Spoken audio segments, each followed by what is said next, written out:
नमस्कार, आपका मेरे यूट्यूब चैनल पे बहुत-बहुत स्वागत है।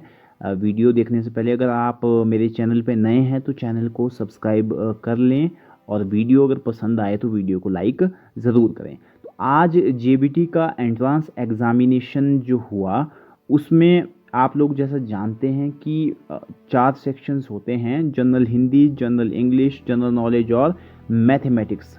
जो 3 पोर्शंस हैं आपके general Hindi, general English, general knowledge के, उसके आंसर आपको नेट पे आसानी से अवेलेबल हो जाएंगे, लेकिन मैथमेटिक्स के कुछ क्वेश्चंस होते हैं जो आपको नेट पे नहीं मिलेंगे। उसको आपको या तो सॉल्व करना पड़ेगा या तो कहीं हेल्प लेनी पड़ेगी। तो आप लोगों के लिए मैं उसी टेस्ट का जो मैथमेटिक्स का पोर्शन है उसके सॉल्यूशन लेकर आया हूँ, और सॉल्यूशन के साथ साथ मैं ये भी बताऊंगा कि उन सॉल्यूशंस तक कैसे पहुंचा जाता है, क्वेश्चंस को सॉल्व कैसे करना है। तो वीडियो को लास्ट तक ज़रूर देखें। तो चलिए शुरू करते हैं। तो जो क्वेश्चन नंबर 51 है वो है, यदि त्रिभुज की 2 भुजाएं क्रमशः 8 सेंटीमीटर और 11 सेंटीमीटर है तो उसका परिमाप 32 सेंटीमीटर है, तो त्रिभुज का क्षेत्रफल होगा। तो यहाँ पे आप लोगों को 2 भुजाएं दी हुई है त्रिभुज की, पहली 8 सेंटीमीटर, दूसरी 11 सेंटीमीटर। तो त्रिभुज की 3 भुजाएं होती हैं।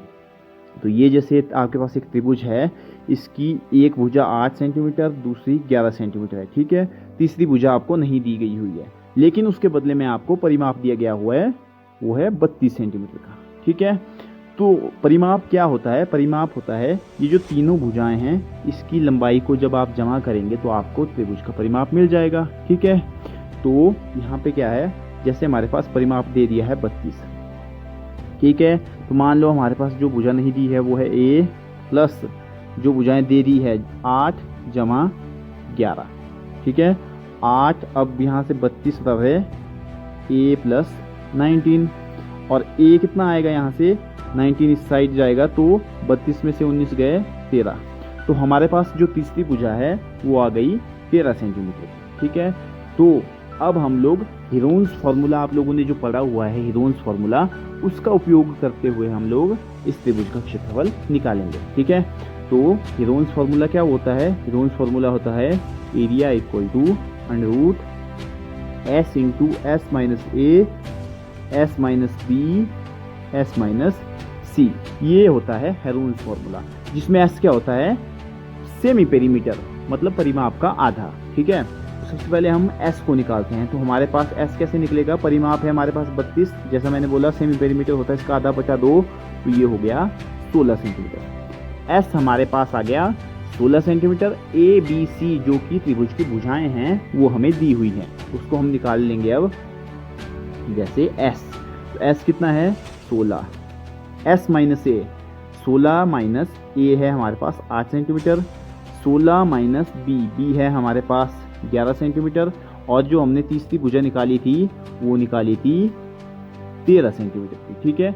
इसको जब हम सॉल्व करेंगे तो हमारे पास आएगा 16 इंटू, आगे आएगा हमारे पास इसमें 16 से आप 8 घटाएंगे आएगा 8, 16 से 11 घटाएंगे आप आएगा 5, 16 से 13 घटाएंगे आएगा 3। इस सब को आपने मल्टीप्लिकेशन कर लेना है, इसकी मल्टीप्लिकेशन, ठीक है। तो मल्टीप्लिकेशन जब आप करेंगे, जैसे 8 5 हो गया 40, 40 हो गया 120, 120 को करेंगे आप गुणा 16 के साथ, वर्गमूल आपने नहीं भूना है। तो 120 को 16 के साथ गुणा करेंगे, लेकिन यहाँ पे एक और तरीका हम आजमा सकते हैं, वो क्या है? जैसे ये 120 गुणा 16 मैंने ऐसे रख लिया, ठीक है। तो अब क्या होगा, जैसे 16 है तो 16 का वर्गमूल कितना होता है? इसको हम बाहर निकालेंगे, 16 का वर्गमूल होता है 4, ठीक है। 120 का हमने वर्गमूल निकालना है, तो 120 का वर्गमूल निकालने के लिए जैसे ऐसे निकाल सकते हैं, 120 2 से गया 60, 2 से गया 30, और 2 से गया 15, 3 से गया 5। तो आप लोग देख सकते हैं 2 की एक जोड़ी बन रही है, ये भी बाहर आ जाएगी, और अंदर कितना बच जाएगा? अंदर बच जाएगा 2 3 और 6। तो इसको आप गुणा करेंगे, 2 3 6, 6 5 30, ठीक है। तो ये हमारे पास आया 4 गुणा 2 √30, तो 4 2 8 √30। तो कौन सा आंसर सही है? जो आपका ए विकल्प है ये सही है। ठीक है, उसके बाद हमारा 52 है, इसका आपने गुणनखंड निकालना है। तो गुणनखंड आप लोगों को निकालने आते होंगे 16x² प्लस 24x प्लस 5। ठीक है, तो इन दोनों को पहले गुणा कर लेंगे हम ऐसे वर्बली। तो 16 5 80 मतलब 80x²। तो 80x², इन दोनों का जो यहाँ पे ये है 80x² गुणा करके और जमा करके आपका 24x आना चाहिए। तो कैसे आएगा? वो तब आएगा जब हम 16x² plus 20x plus 4x plus 5। ठीक है, यहाँ से हम कॉमन निकालेंगे। कॉमन क्या आएगा? कॉमन आएगा हमारे पास 4x। अंदर कितना बच जाएगा? अंदर बच जाएगा 4x प्लस 5। ठीक है, और आगे हमारे पास दोबारा से 4x प्लस 5 कॉमन है, यहाँ बच जाएगा +1।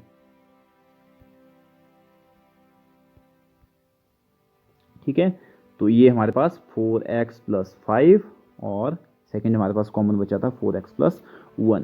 तो कौन सा ऑप्शन हमारे पास सही है? हमारे पास ऑप्शन जो सी है वो सही है। उसके बाद 53 है, इसमें सिंपल आपने अप्लाई करना है 5^2 होल रेज़ टू पावर 3। तो इसको आप कैसे करेंगे? 5m into n। तो m इंटू n मतलब mn, इसको आपने गुणा करना है 2 3 6, भाग देना है इसको 5 की शक्ति 3 से। ठीक है, तो आगे हम किसको करेंगे? 5 की 6 बटा 5 की 3, इस तरह से कर सकते हैं। तो जब बटे में होती है तो ये जो पावर से ये माइनस होती है, तो 6 में से 3 गए 3, 5 की पावर 3। फिर 5 की शक्ति 3, तो इसको 5 गुणा 5 गुणा 5। ठीक है, 5 5 25, 25 5 125। तो इसका जो आंसर है वो है D 1 2 5। उसके बाद संख्याओं 8 16 24 का लघुत्तम समापवर्तक ज्ञात कीजिए। तो इसका आपने लघुत्तम समापवर्तक ज्ञात करना है, बहुत आसान है। मैं आपको सीधा इसका आंसर बता देता हूँ। इसका आंसर है 48। ठीक है, उसके बाद है 729 का वर्गमूल ज्ञात कीजिए। तो वर्गमूल आप लोग कैसे ज्ञात करते हैं? वर्गमूल होता है जैसे ये है आपके पास 729। ठीक है, तो 9 2 11 18, 3 से जाएगी ये संख्या, 3 2 6 1 4 और 3 से दोबारा 8 3 24 1 3 से दोबारा। तो ऐसे जब आप करेंगे तो आपके पास जो अंत में आएगा वो आएगा 3 गुणा 3 गुणा 3 3 गुणा 3 गुणा 3। ठीक है, तो यहाँ से आपका 1 जोड़ा, यहाँ से 2, यहाँ से 3 3 3 3। ठीक है, तो ये आएगा 3 6 9 3 27। तो ये आपका सी ऑप्शन जो है सही है। उसके बाद संख्या 3375 का घनमूल है। तो घनमूल में आपने जैसे वर्गमूल में हम 2 की जोड़ी बनाते हैं, घनमूल में आपने 3 की जोड़ी बनानी है। मैं आपको इसका सीधा आंसर बता देता हूँ। इसका जो आंसर आएगा वो आएगा 15। चलिए देख लेते हैं कैसे आएगा। 3375। ठीक है, मैं थोड़ा पेन का साइज कम कर लेता हूँ। ठीक है, अब देखिए 3375। तो इसको हम 3 से करेंगे। ठीक है, ये 5 है यहाँ, 3 से 3 3 9। ठीक है, और 2 बच के 7 1 5। दोबारा 3 से जाएगा, 3 से गया, 3 कम 3 3 2 6, 1 बच गया 5। अब 5 से जाएगा, 5 25 5 125।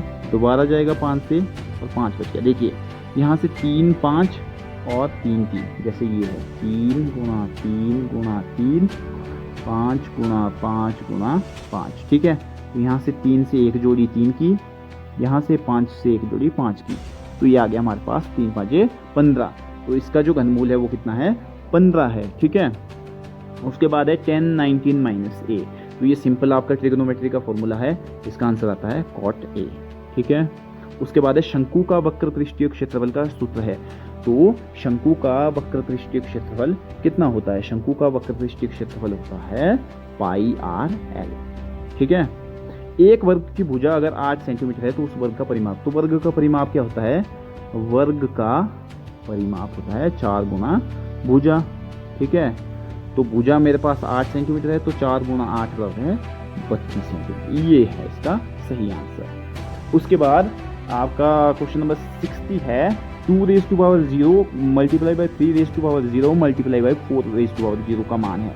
तो आप लोगों ने याद रखना है, कोई भी संख्या है, कोई भी संख्या जितनी मर्जी बड़ी संख्या है, अगर उसका मान 0 है तो उसकी वैल्यू 1 होती है। ठीक है, तो 2 पावर 2 की शक्ति 0 मतलब 1, 3 की शक्ति 0 मतलब 1, 4 की शक्ति 0 मतलब 1, तो ये आ गया 1। तो सही आंसर है डी। उसके बाद एक दुकानदार 2400 रुपये में 80 वस्तुएं खरीदता है और उन्हें 60% लाभ पर बेचता है। एक वस्तु का विक्रय मूल्य ज्ञात कीजिए। तो उसके लिए आपने सीधा फॉर्मूला याद रखना है। इसके लिए फॉर्मूला है विक्रय मूल्य निकालने के लिए, जैसे विक्रय मूल्य पहले हम 80 वस्तुओं का ही निकाल लेते हैं। इसके लिए फॉर्मूला होता है क्रय मूल्य गुणा 100 जमा लाभ दोबारा देखते हैं, क्रय मूल्य गुणा 100 जमा लाभ बटा 100। ठीक है, तो क्रय मूल्य कितना है 2400 गुणा 100 जमा लाभ, 100 जमा लाभ है 16% मतलब 116 बटा 100। इसको करेंगे हम ऐसे काट लेंगे तो 116 गुणा 24। ठीक है, हम करेंगे 116 गुणा 24। तो आप लोगों ने कैलकुलेट कर लेना है 116 गुणा 24 कितना होता है। जैसे 116 गुणा 24 कर लिया आपने। ठीक है, 24 2 6 ठीक है, गुणा 2 2 3 2 4 8 4 3 7 2, तो 2700 कितना आया आपका, 2784 जो है वो आया। लेकिन ये 80 वस्तुओं का है, तो 2784 को आपने भाग देना है 80 से, तब आपकी एक वस्तु का आएगा। क्योंकि हमसे क्या पूछा हुआ है, एक वस्तु का विक्रय मूल्य पूछा है। जब आप इससे इसको भाग देंगे तो आपके पास आएगा 34.80, जो कि इसका सही उत्तर है। उसके बाद एक समबाहुभुज की कितनी भुजाएं होंगी यदि उसके बाह्य कोण का माप 24 डिग्री हो। तो आपने याद रखना है कि 360/n बराबर है बाह्य कोण का माप। ये फॉर्मूला होता है हमारा, ये आपने याद रखना है, बाह्य कोण का माप। तो हमारे पास n निकालना है, हमने बाह्य कोण का माप हमारे पास दे दिया है। तो 360/n बराबर है बाह्य कोण का माप है 24। तो अगर आपने n निकालना है तो n को ऊपर ले जाना पड़ेगा, 24 को नीचे ले आना पड़ेगा। तो n आएगा 360/24। 24 से कम 24 बच गए 12 बने 120, 24 बन 120 बन गया 15। ठीक है, तो इसका आंसर है 15 भुजाएं होंगी। बिंदुओं A और B के बीच की दूरी को ज्ञात कीजिए। तो सिंपली निर्देशांक ज्यामिति का क्वेश्चन है ये। तो इसका फॉर्मूला होता है x2 - x1 का स्क्वायर प्लस y2 - y1 का स्क्वायर। ठीक है, तो इसको करेंगे हम, x2 है मेरे पास -a माइनस x1 है a इसका स्क्वायर प्लस y2 है मेरे पास -b, y1 है b इसका स्क्वायर। इसको करेंगे आप तो आपके पास आएगा -2a स्क्वायर -2a इसका,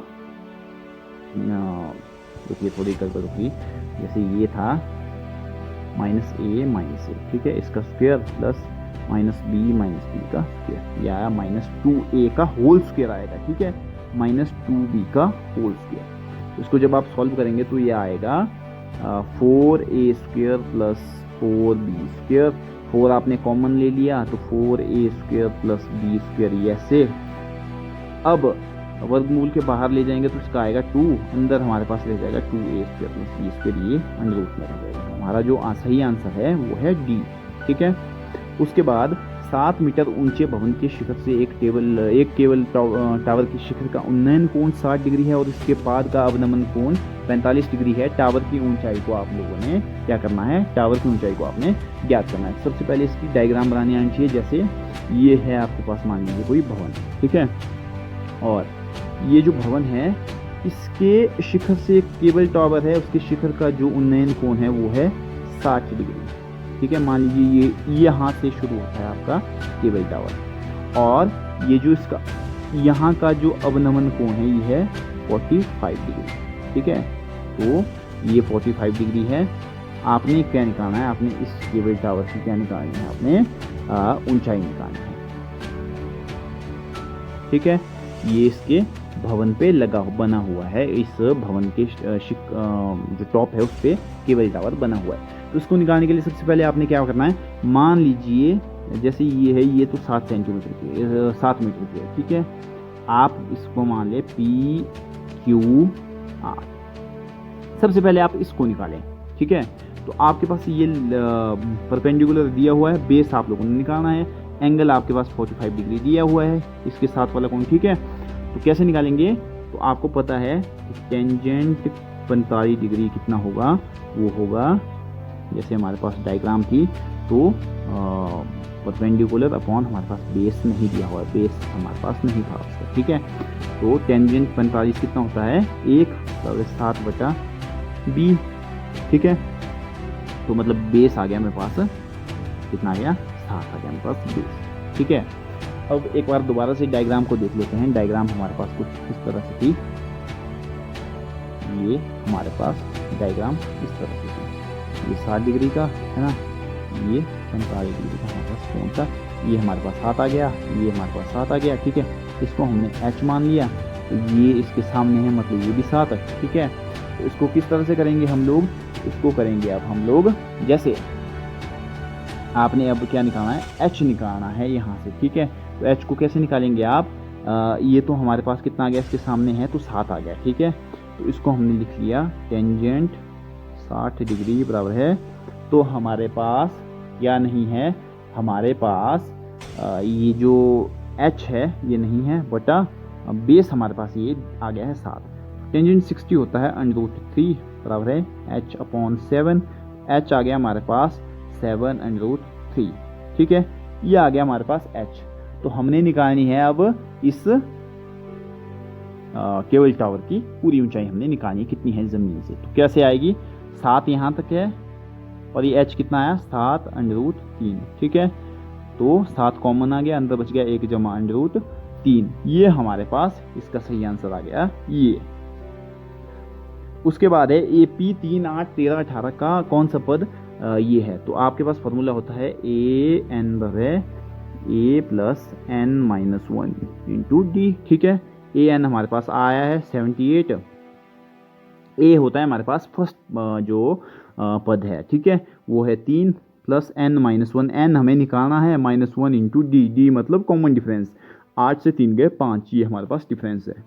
फिर 3 को हम इस साइड ले आए, ये आ गया 75 बराबर है n-1 इंटू 5, ये 5 यहाँ मल्टीप्लिकेशन में है, इस साइड जाएगा डिवीजन में, तो आ गया कितना आ गया 15, ठीक है। 15 इक्वल टू यहाँ रह गया n-1, हमने n निकालना है, -1 को भी इस साइड ले आएंगे, ये आएगा 15 जमा 1 बराबर है n, तो n आ गया मेरे पास 16, ठीक है। n कितना आ गया मेरे पास 16। तो आपने देखना है कि कौन सा जो आंसर है वो सही है, तो ऑप्शन बी जो है सही है। आगे बहुत ही आसान जैसा है, 2500 का 20%, तो 2500 का 20% मतलब बटा 100, 2 0 से 2 0 कट गई, 25 2 50 है ना, 1 0 और 500, कितना आया, इसका सही आंसर है सी। उसके बाद शंकु का आयतन, शंकु का आयतन बेलन के आयतन का 1/3 होता है, तो बेलन का आयतन होता है πr²h, शंकु का आयतन हो गया 1/3 πr²h। फिर है यदि 15 श्रमिक किसी दीवार को 48 घंटे में निर्मित कर सकते हैं, तो इसी कार्य को 30 घंटे में पूरा करने के लिए कितनी श्रमिकों की आवश्यकता होगी। तो इसके लिए फॉर्मूला होता है m1h1 = m2h2, जहाँ m1 m2 जो आदमियों की संख्या और h1 h2 घंटों की संख्या, जितने घंटों में काम कर रहे हैं। तो पहले है m1 15 गुणा h1 है 48, अब m2 हमने निकालने हैं और घंटे हैं 30, ठीक है। m2 हमने ये रखा, ये जो गुणा वाली चीज़ यहाँ भाग में आ गई, 15 एकम 15, 15 2 30, 2 से गया 24, कितना घंटे कितने आदमी चाहिए, 24 आदमी चाहिए। उसके बाद है यदि 9 सेंटीमीटर ऊंचाई वाले एक लंब वृत्तीय शंकु का आयतन 48 पाई सेंटीमीटर स्क्वायर है, तो इसके आधार का व्यास ज्ञात कीजिए। आपने क्या निकालना है, आधार का व्यास ज्ञात करना है। तो आपको पता है कि शंकु का आयतन कितना बताया अभी, 1/3 πr²h, ठीक है। तो आयतन मेरे पास आ गया है 48 पाई, 1/3 गुणा पाई r², r मतलब निकालना है तभी हमारे पास व्यास आएगा, h हमारे पास है 9 सेंटीमीटर, पाई से पाई तो चला गया, ठीक है, 3 से ये भी चला गया, आया 3, ये 3 आएगा इस साइड बटे में, 48/3 बराबर है कितना आ गया, 48/3 बराबर है r², ये बच गया r² बराबर है 16, r बच गया मेरे पास 4। बच्चे यहीं गलती कर जाएंगे, क्योंकि यहाँ पे हमें व्यास पूछा हुआ है। तो आर तो हमारे पास त्रिज्या है, और अगर हमने व्यास निकालना है तो व्यास कैसे निकलेगा, व्यास निकलता है 2r, मतलब जो त्रिज्या है उसको 2 से गुणा भी तो करनी है, तो 4 2 8। इसका सही आंसर है बी यानी 8। फिर है एक ऐसे घन की भुजा ज्ञात कीजिए जिसका पृष्ठीय क्षेत्रफल 600 सेंटीमीटर स्क्वायर है। तो पृष्ठीय क्षेत्रफल क्या होता है घन का, 6a स्क्वायर, वो आपको दे दिया हुआ है 600। तो a स्क्वायर आ गया मेरे पास 600/6 बराबर है 100। तो a स्क्वायर आ गया 100, a कितना आएगा 100 का वर्गमूल यानी 10। तो इसका सही आंसर है 10। उसके बाद 71 है 2x - 1 = 14 - x। तो x का मान आपने निकालना है, x वाले एक साइड कर लें, 2x यहाँ माइनस का है, यहाँ प्लस का बन जाएगा, ये यहाँ माइनस का है साइड प्लस का बन जाएगा, 14 1 15। तो 2x + 1x हो गया 3x बराबर है 15। तो x आ गया 15/3 यानी कि 5। ये आ गया इसका सही आंसर। उसके बाद है 15 वर्ष बाद रवि की आयु उसकी वर्तमान आयु से 4 गुनी हो जाएगी। रवि की वर्तमान आयु क्या है, मान लो रवि की वर्तमान आयु है x, ठीक है। 15 साल बाद रवि की आयु हो जाएगी x + 15, ठीक है। लेकिन प्रश्न बोल रहा है कि 15 साल बाद जो रवि की आयु होगी वो उसकी वर्तमान आयु की यानी आजकल की आयु की 4 गुनी हो जाएगी, मतलब 4 गुना हो जाएगी। वर्तमान आयु है x, ठीक है, ये हो गया 4x। अब मैंने जैसे बोला x एक साइड करना है, तो ये x में इस साइड ले गया तो बच गया 15 बराबर है 4x - x बराबर है 3x। x निकालना है 15/3 बराबर है 5। तो यानी उसकी जो वर्तमान आयु है वो है 5 साल। आप लोग देख सकते हैं कि 15 साल बाद उसकी आयु कितनी होगी, जैसे आज 5 साल है तो 15 साल बाद होगी उसकी 20। तो 5 का 4 गुना भी कितना होता है, 20 होता है। तो यानी हमारा उत्तर सही है। फिर है नीचे दिए गए आंकड़ों का माध्यक ज्ञात कीजिए। तो आंकड़ों का माध्यक ज्ञात करने का एक फॉर्मूला ये है कि सबसे पहले आपने आंकड़ों को आरोही क्रम में या असेंडिंग ऑर्डर में लगा लेना है, ठीक है। असेंडिंग ऑर्डर में आप जैसे लगाएंगे तो n, ठीक है, असेंडिंग ऑर्डर में आप लोगों ने लगा लिया तो उसमें आपने फिर करना है n + 1/2, ठीक है। तो n मतलब नंबर ऑफ जो डाटा है वो कितना है, जैसे 1 2 3 4 5 6 7 8 9, 9 + 1/2 या गया 10/2 = 5, ठीक है। तो 5वां जो पद होगा वो इसका माध्यक होगा। तो जैसे जब आप आंकड़ों को आरोही क्रम में लगा लेंगे तो आप लोग देखेंगे जो 5वां पद होगा वही इसका माध्यक होगा, तो वो आएगा 14। आप लोग देख लेना इसको करके खुद, ठीक है। उसके बाद है एक समचतुर्भुज का क्षेत्रफल 240 सेंटीमीटर स्क्वायर है और विकर्णों में से एक की लंबाई 16 सेंटीमीटर है, तो दूसरे विकर्ण की लंबाई क्या होगी। इसका सीधा फॉर्मूला होता है, समचतुर्भुज का एरिया होता है 1/2 × d1 × d2, ठीक है। ये इसका फॉर्मूला होता है। तो एरिया है मेरे पास 240 बराबर है 1/2, d1 दे दिया है 16, d2 आपने निकालना है। तो 2 से इसको काट लेते हैं, यहाँ आ गया 8, ठीक है, 8 आ गया, और ये यहाँ पे आ गया 240 बराबर है 8 आ गया था और d2, ठीक है। तो d2 के साथ यहाँ गुणा में है तो यहाँ जाएगा तो भाग में आ जाएगा, 240/8, 8 3 24 30 सेंटीमीटर जो है इसका दूसरा विकर्ण होगा। और यहाँ आज हमारा जो फाइनल क्वेश्चन है वो है इस गणित का, वो है 10 सेंटीमीटर त्रिज्या वाले एक अर्धगोले का कुल पृष्ठीय क्षेत्रफल है, कुल पृष्ठीय क्षेत्रफल यानी हेमिस्फीयर। तो इसका जो क्षेत्रफल होता है वो होता है 3πr²। ये आपने याद रखना है, अर्धगोले का कुल पृष्ठीय क्षेत्रफल ये होता है। तो 3 गुणा पाई का मान इन्होंने बोला है 3.14 लेने को, r² यानी त्रिज्या का वर्ग। तो त्रिज्या 10 सेंटीमीटर है तो 10 का वर्ग हो गया 100। तो 3 गुणा तो इसको अब करेंगे जब हम मल्टीप्लाई तो दशमलव आगे चला जाएगा, यहाँ आ जाएगा 314। तो 314 को आप 3 से मल्टीप्लाई कर लेंगे, 4 3 12, 1 3 एकम 3, 3 और 1 4, 3 3 9, कितना आ गया 942 सेंटीमीटर स्क्वायर। ये इसका आंसर है। तो मुझे उम्मीद है आपको ये वीडियो पसंद आई होगी, आपको वीडियो से इन क्वेश्चन को सॉल्व करने में मदद मिली होगी। अगर आपको थोड़ी सी भी मदद मिली होगी तो वीडियो को लाइक करें और चैनल को सब्सक्राइब करें, वीडियो को ज़्यादा से ज़्यादा शेयर करें ताकि वीडियो का बेनिफिट जो बाकी लोग हैं उन तक भी पहुंच सके। तो इसी के साथ वीडियो को यहीं ख़त्म करते हैं, फिर मुलाकात होती है एक नई वीडियो में। तब तक के लिए जय हिंद, जय हिमाचल।